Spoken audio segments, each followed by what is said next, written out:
How do, people? How do? What is good? Welcome back to the channel. It is KG, it is Transfer Talk, and we're going live today. Got a few things to talk about, some links. Gonna look at the squad makeup as we sit here today on the 31st of July. I think it's important to look where we are. We've done this through the live shows that we've done.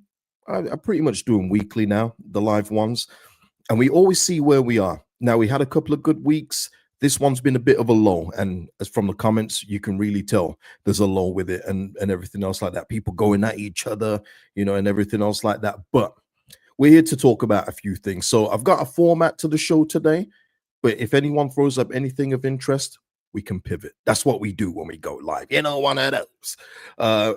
Afternoon, Richard. What's going on, man? Yeah, we'll speak about Brownhill later. We shouldn't be, but we have to, because he likes the Leeds project. Good for him, but it will go into a point I'm going to be talking about later in the show as well. Ryan here saying, I think the club realized with Pashao that they have missed out and could have had him in the door early if they acted quicker. Can't dwell on it now. We have to move. Ryan, you're setting me up perfectly here, okay?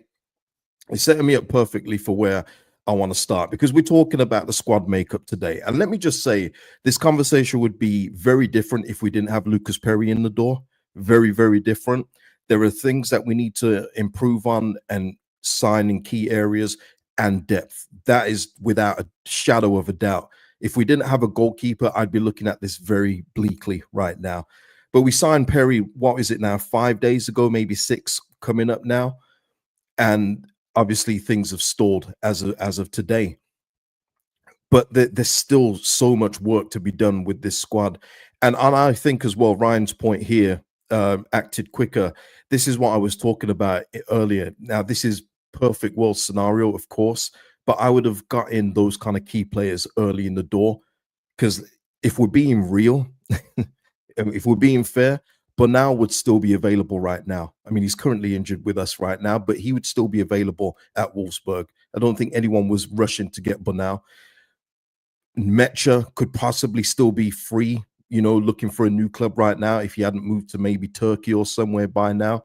I think that we could have done our more important business earlier in the window to really show an intent, and then it would allow other players to follow through. Now, Cross put this in, and we already know about Pashao things, so we're not going to go on to that. But, Lucas Perry talking to him, Farker talking to him, even Parag talking to him. Does that have any bearing on his decision? I don't think so. I think Marseille was always going to be his first choice. But if we had gotten maybe key players first, besides, instead of the squad fillers that we got, could it have made a little bit of a difference?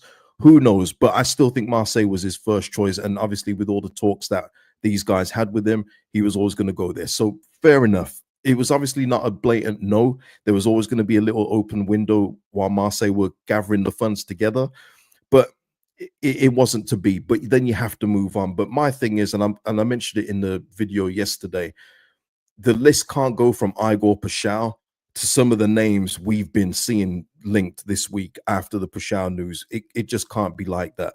So look, the club do need to get a move on with things both in and out. I mean, Patrick Bamford was told he had no future at the football club like nearly 2 weeks ago now. We need to try and move some of these players out and be aggressive with it. We're seeing other teams. I'm seeing other clubs make players train away from the first team and do this and that and put their names out there almost daily that they're not involved in the squad. I don't see it from this football club.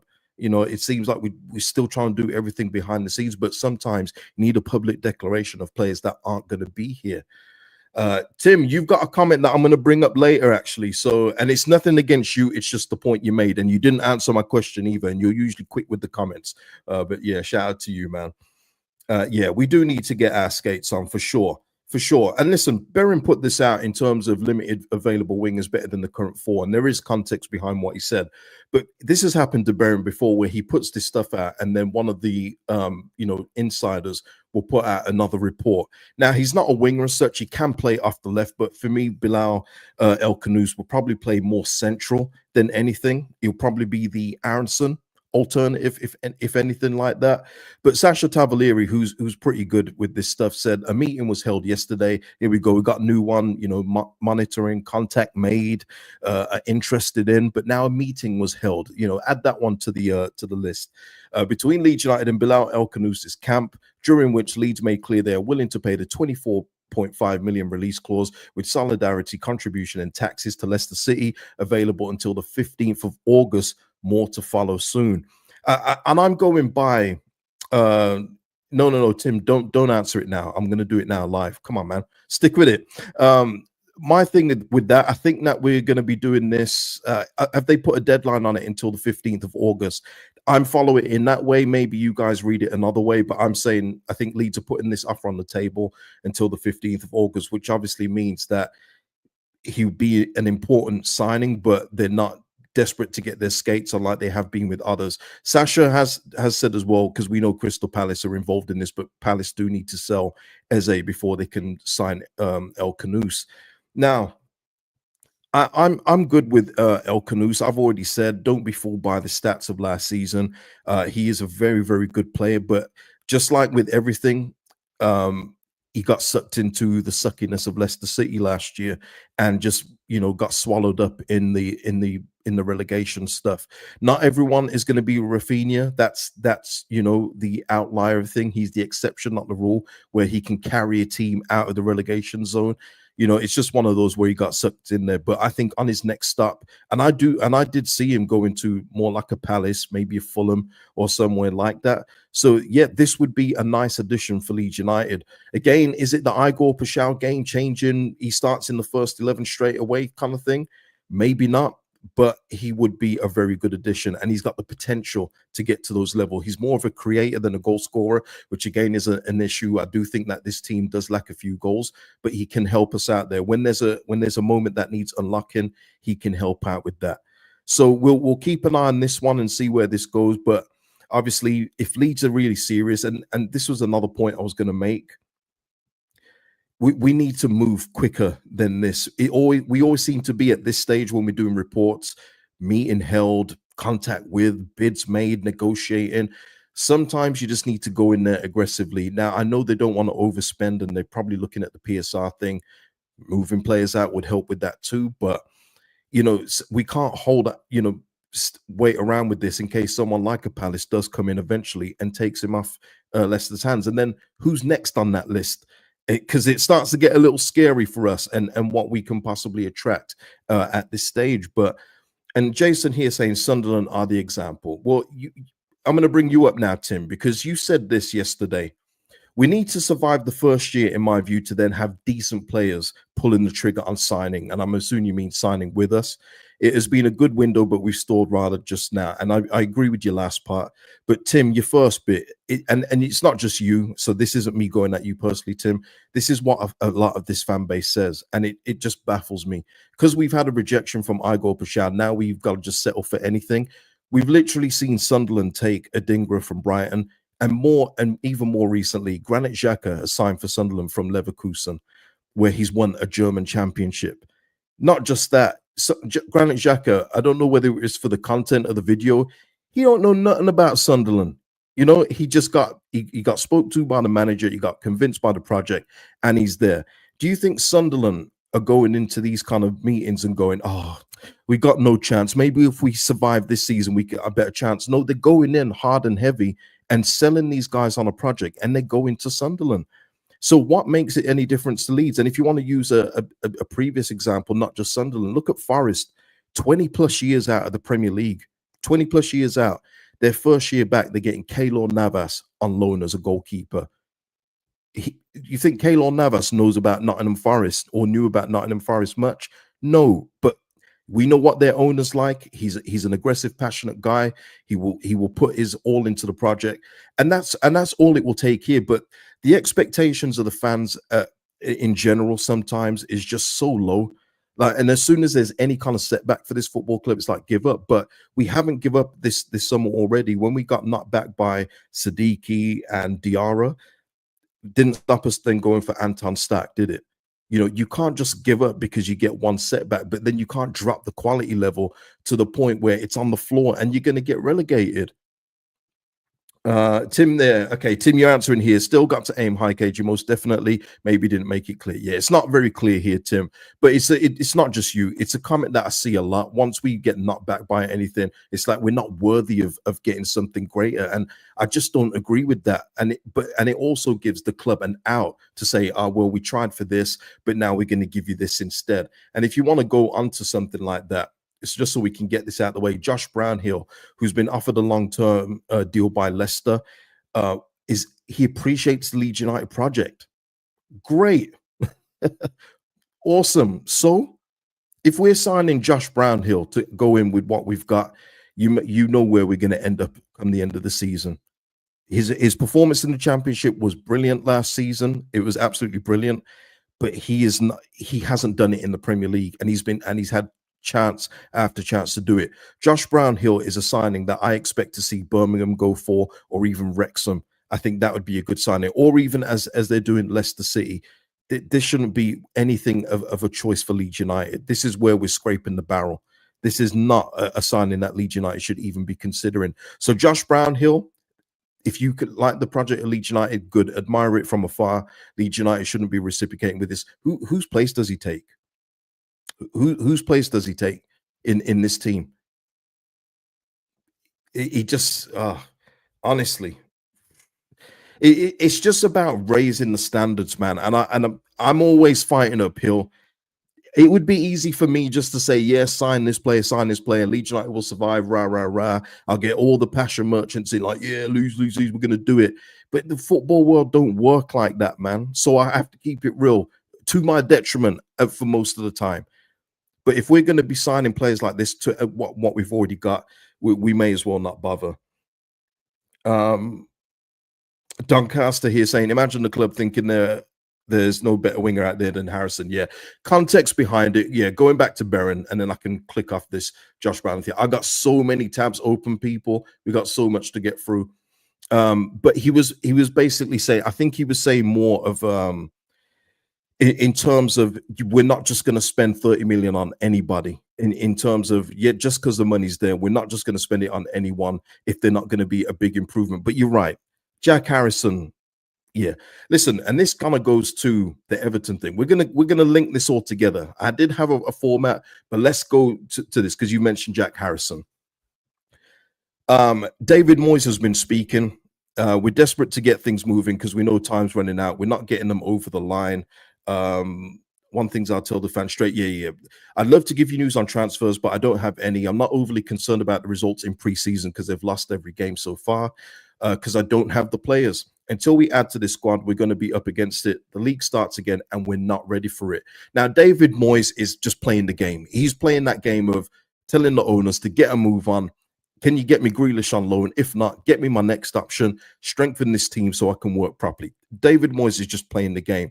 But we have a great opportunity on the first opening game if Everton don't get things done. Now, we know things in football can change quickly. Everton can sign the 3 players they want tomorrow, and it's a different conversation. But we have a really favorable home game in comparison to the rest of the schedule. I feel like we should be taking advantage of that. Now, if we line up with the team that we've currently got, let me just get it up. And I'm just guessing what it would be. Obviously, we know Biel's going to be suspended. Bogle, Roden, Strout, Goodmanson, Perry in goal. Stack, Ampadu, Tanaka. Maybe some of you would have Longstaff in there. James, Peru, Nonto. I'm not mad at that going into the game against Everton. But we can't end the window with this kind of squad. Now, listen, they need players. Jack Harrison. Usually, you know, when you sell a player to a club and you say, hey, listen, we'll sell you to him, but you can't play him against us. I'd say, listen, you better play him against us and leave him on for 90 minutes. You know, one of those. I still feel like Jack Harrison will end up at Everton. You know, I still feel that Jack Harrison will end up at Everton at some stage, whether it be after the game at Ellen Road and we make the deal then. But I don't envision him being here, especially if we are getting someone like El Khannouss in. He doesn't fit in anywhere, people. There's just no space for Jack Harrison, even in this current setup. Chris said that team gives me no hope whatsoever. Against Everton, Chris, I'm not mad at this team against Everton. I'm not. But it's these things, precautionary things. let's say Goodmanson picks up an injury in training in the next week and he's out for 4 weeks or something like that. That's when it gets sticky for me. Because what I don't want as well, people, is come the end of the window, we have Farker coming out saying we have Sam Byram, we have Pascal who can play left back. I don't want to hear any of those words. There's no reason for the negligence at fullback to not have cover. We've literally seen Borna Sosa go to Crystal Palace for £2 million. He's not guaranteed to play. He's gone there. He'd possibly be our first choice out of the two we've got. I mean, what's happened to where is it? What's happened to Alex Moreno? Is he just looking to go back to Spain? What happened to that? I thought we was pretty advanced with that. Alex Moreno, a really good two-way defender, £5 million. You know, get it done. Shore up those places. I know we've been linked with James Justin. A link today has come out for Ainsley Maitland-Niles of Lyon. They've offered him out to a few Premier League teams. Again, versatile, can play left, can play right. You know, get those positions filled up. Do not leave these to chance, because if we do go down a fullback out of Bogle or Goodmanson and Sam Byram has to fill in, then that is just negligence by the club. I don't care what Farker says come the end of the window that he's happy with the options. He will not be happy with that. He'll just be towing the club line, just like Jesse Marsh did before him as well. It's gone on long enough. Get two people for those positions. They are key positions in the Premier League. Yeah, Byram to the rescue. Yeah, Blinky saying here, thought we've been preparing for this window for 6 months. Hey, listen, even best laid plans can go amiss. So I'm giving the club that grace. I just feel like we should be moving a little quicker. And when you look at other clubs as well, by the way, I don't know if you guys look around other clubs. You should do. You really should do. But even our friends in Marseille who have taken Pashao off our hands, shall we say, they've got three kind of deals going on at this moment in time. Pashao, Aubameyang, and Timothy Weah. They are doing all those deals at the same time. Fenerbahce, Semedo just got released by Wolves. I swear it was the same day. Semedo going to Fenerbahce, and they've got another 2-3 deals on the go. With us, it seems like it's Bion. Okay. Goodmanson. Okay. Longstaff. Okay, it seems like we only can do one thing at a time, and that shouldn't be the case. We should be able to get many deals done, especially when it comes to depth kind of players. But yeah, I mean, we definitely need fullback cover. James Justin mentioned yesterday, Ainsley Maitland-Niles named today. But I want a left-footed left back, man. I'm not asking for the world, man. They're not expensive to do, and that's the worst thing for me. We're not talking about a backup striker that's going to cost you 30-40 million pounds or anything near that. Fullbacks you can get for cheap. Loan one. Use the loan system. Get someone in on loan with a left foot in case anything has happened to Goodmanson, who is more of an attacking fullback as well. So, yeah, there's things in the squad, people, that, you know, and by the way, if Lyon are offering players, we need a striker, get McAtee in the door, but I don't see that happening.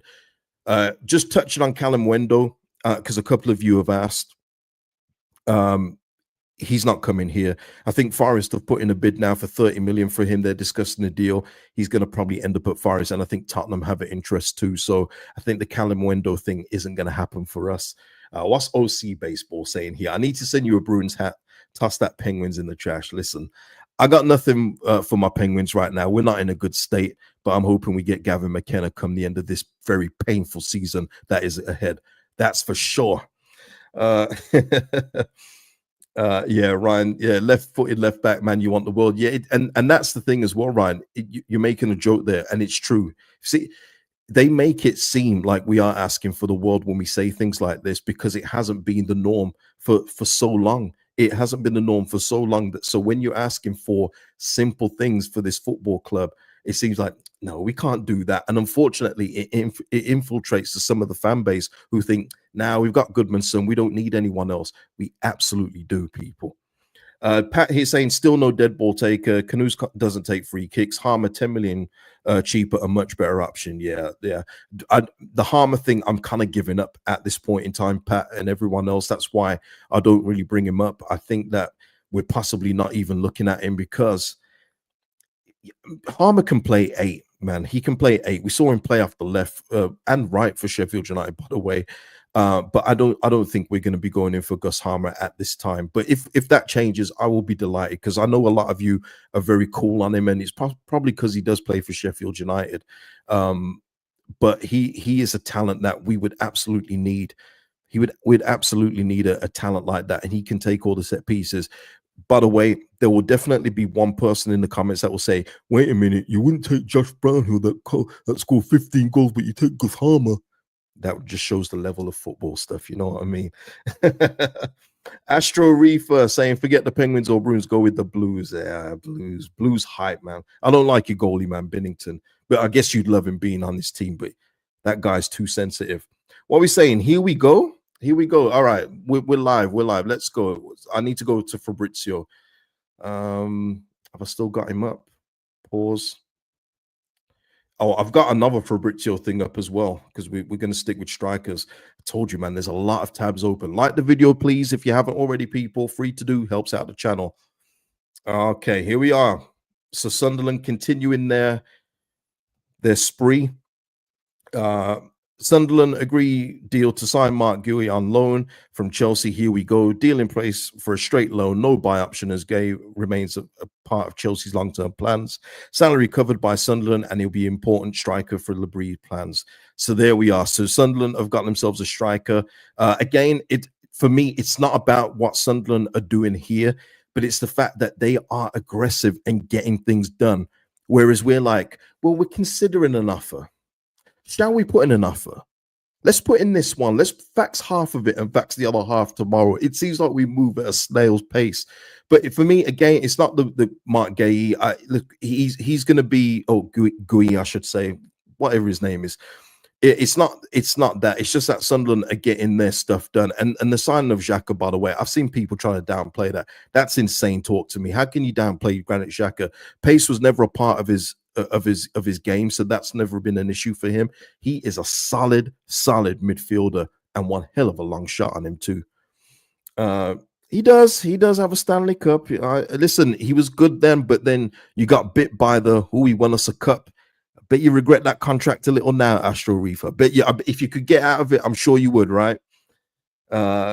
Indian Joe saying, unlike us, Sunderland not messing about. I love when people bring in hockey talk. I wish my team was better, but it's all good. Stephen saying here, exactly, KG, it's the speed of action. Yeah, and it's not being careless. I'm not saying be careless and just overbid for everyone.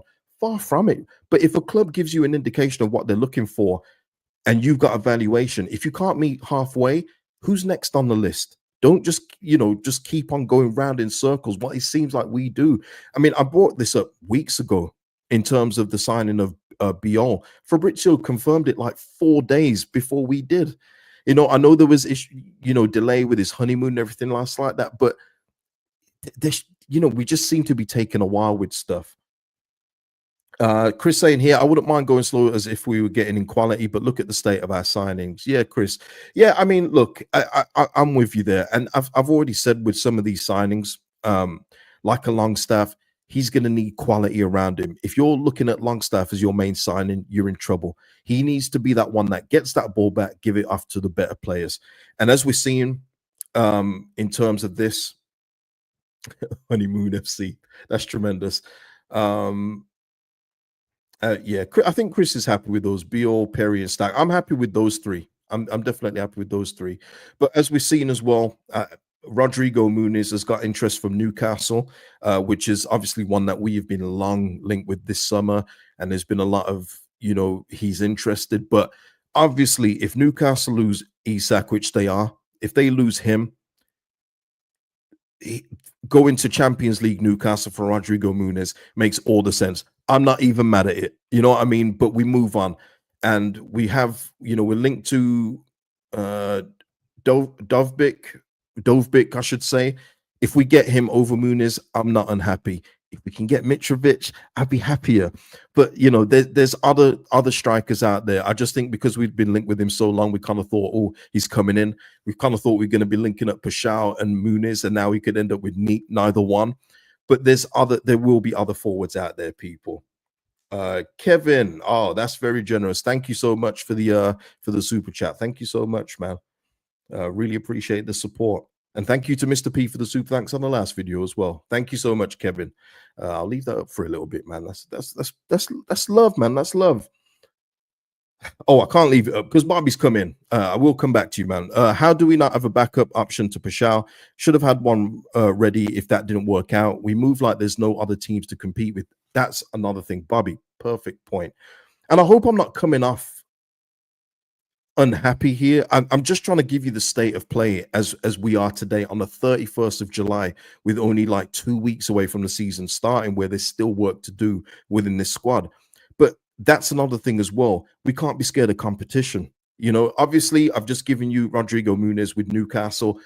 Isak goes, he's going to be their number one striker. Why are you not going to go there? It makes all the sense in the world. No problem.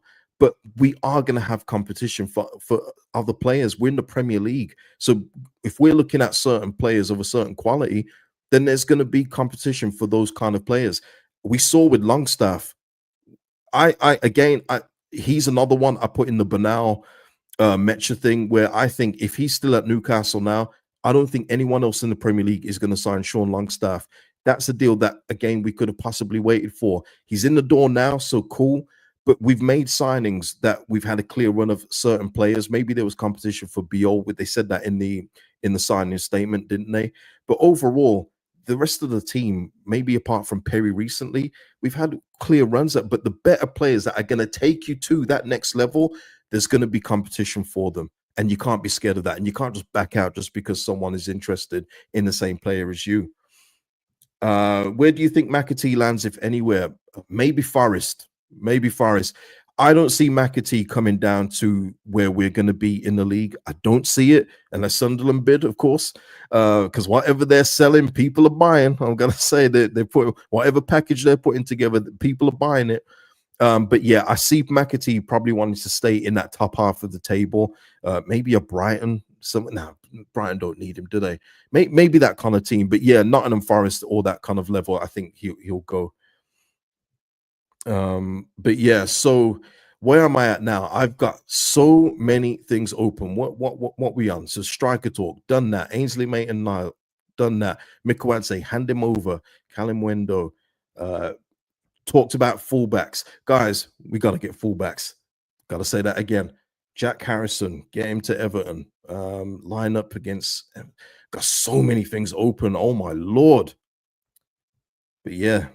Oh, by the way, though, Muniz, sorry, another point. Fabrizio also put this out today.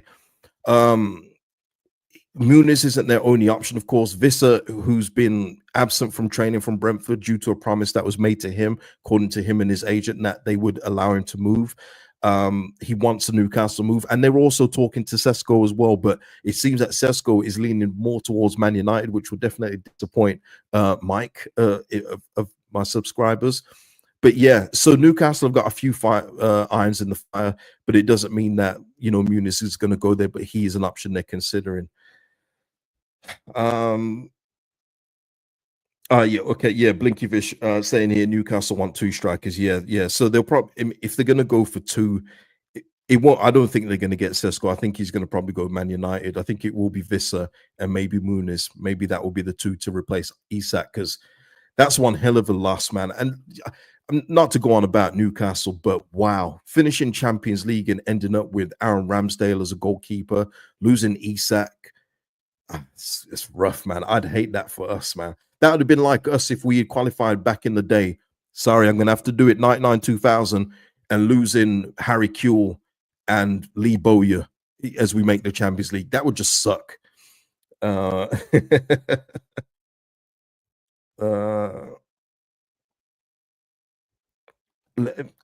my God, Scargill here saying bid for Visser, why not? Well, listen, because he won't come here. That's why he's looking for Champions League football. In all fairness, and that's the pull with some players. But as you've seen with Granit Xhaka leaving Leverkusen and going to Sunderland, that's not always the pull. It's not always the pull, but for certain players who maybe haven't done it before, like a Visser, it's the pull for him. And Mike saying, I don't want to talk about it. I understand. You're going to be seeing him jumping high for Man United when he does score a goal. It's all mad. Man says, showing a parade video. Tremendous. So, guys, I just want to say, I know how this video probably sounds to people that don't like to hear that we're not in the place where we should be, but I just want to give you that's where I am on the state of the squad as we sit here on the 31st of July. And again, I always keep saying it, but we've been promoted since the 21st of April. And I did think we'd probably be in a better position than this. But as I say, we go to the first game of the season against Everton with this lineup or something close to it. Maybe Fark has a couple of changes.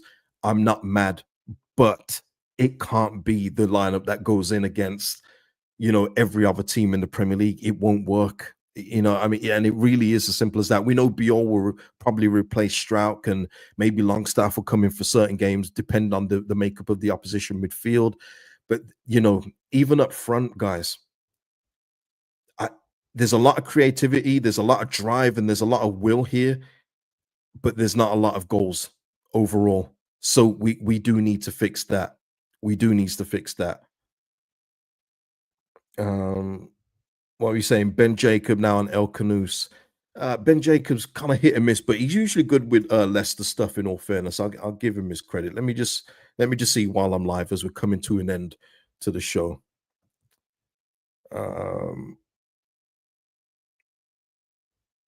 Okay. Yep. All right. Let me get this up. Yeah. Ben Jacobs. Yeah, you're right, man. As of 5 minutes ago, Leeds, the latest club to inquire about Bilal El Khannouss. Leicester City midfielder has a relegation release clause of 26 million, which is the 24.5 million pounds. Several sides in Europe and Saudi see value in the clause. Well, duh. Yeah. For 24.5 million. When you see what other players are going for, when you consider what Omari Hutchinson is being valued at by Ipswich in order for Brentford to get him, you absolutely get El Khannouss for less than 25 million for sure. But yeah, if there's clubs sniffing around him, get a move on with it. What if that deadline was the middle of August? Move it up to the 1st of August, tomorrow. You know what I mean? Yeah. Inquire. Yes. Inquire FC. Yes, I know. What was that? Ryan said, "Stop showing Chris that lineup." I know, but that's what we've got right now. I'm just being realistic. I know a lot of people don't like realism, but that is what our strongest, for me anyway. You might have a different lineup. That is what our strongest lineup is as of today. And I think going in against Everton, home game against Ellen Road, that's a great chance to get 3 points, because we got a couple of tough fixtures after. And for me, Farker, with the tools that he's currently got, needs all the points he can gather up. I still put it on the 49ers first before Farker at this point, with the squad that we've currently got with the signings. He needs more help. That goes without saying. But Farker does need to get off to a good start. And Everton, I mean, listen, Everton fans are looking at us as a good start as well. Let's not get it twisted. But a home game against Everton in the state they're currently in, again, things can change. It is a great way to try and get 3 points before we go up against Newcastle next and everything. So, yeah. Andy Roberts poll. Thank you so much. Yes, you knew I was going to forget, right? Okay. Would you be happy with El Khannouss? Yeet. 76% of you say yes. No to 23% say no. And that's fair. That's fair, man. What I always say, though, is if they've got any other suggestions for signings or realistic ones that we can get, please put them in the comments after the show, please. But yeah, I think that will be it, people. We had a good show. And listen, Kevin, again, salute to you for the donation, man. That really does mean a lot. Honestly, people that are members of the channel as well, big up to all of you for that support as well. When you donate super thanks, become members of the channel, it all goes back into it, man. It all goes back into the running of the channel, which is not cheap. So thank you so much for the support. Scargill here saying here would be happy with Bakwa personally. Yeah. Again, if you're giving me the choice of the two, I'm not fussed about either or. I think both have got a lot of growing to do. I think that's fair to say, but the potential for both players is absolutely huge. Obviously, if you get Bakwa, he's playing off the right, so then you are looking at the two wingers kind of thing, whereas El Khannouss, although he can play off the left, will give us more of a central kind of feel as well. So yeah, it's one of those. I'm good with both of them. Good with both. So yeah, people, gonna end it there. I hope you've enjoyed the show. Drop your thoughts on anything discussed or anything that you're thinking as we sit here on the 31st of July. Tell me how you're feeling, happy, sad, everything else. Keep it respectful. As I say, we had a real good couple of weeks where things were falling into place, it seemed. It's gone kind of quiet, and as it happens, the fan base gets a little bit itchy, gets a little bit tetchy, comments get a little bit annoyed as such. But just keep it respectful in the chat. Otherwise, you just will get hidden. That's the way I operate. You can't disturb my peace. That's non-negotiable, people. Love you guys. I'll see you in the next one. Peace out. And thank you again, Kevin.